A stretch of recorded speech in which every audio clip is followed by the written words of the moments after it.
few viewers realize how much of the long-running discussion around Özge Yağız actually intensified after a single interview moment during the promotion of Sapphire, where she spoke about emotional boundaries in relationships, not in a dramatic or revealing way, but in a calm, almost analytical tone.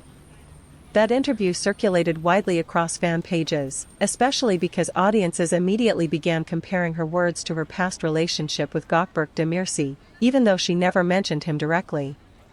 What stood out in that interview was her emphasis on gradual trust and emotional stability rather than intense, immediate connection, which many fans interpreted as a subtle reflection on her past experiences.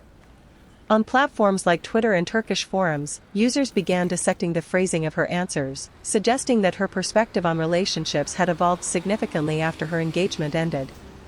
While none of these interpretations were confirmed, the consistency of these discussions shows how audiences often read between the lines, especially when dealing with actors whose personal lives were once highly visible. At the same time, another layer of discussion emerged around whether her shift in tone was intentional, with some fans arguing that it reflected a conscious effort to maintain privacy after experiencing intense public scrutiny during her previous relationship. This interpretation aligns with her noticeably more controlled media presence in recent years, where she rarely shares personal details and keeps interviews focused on professional topics. Meanwhile, Demirci's approach has been noticeably different, as he tends to speak about emotions in a more open-ended way during interviews, which has occasionally reignited speculation about unresolved feelings, even when those interpretations are based on minimal evidence.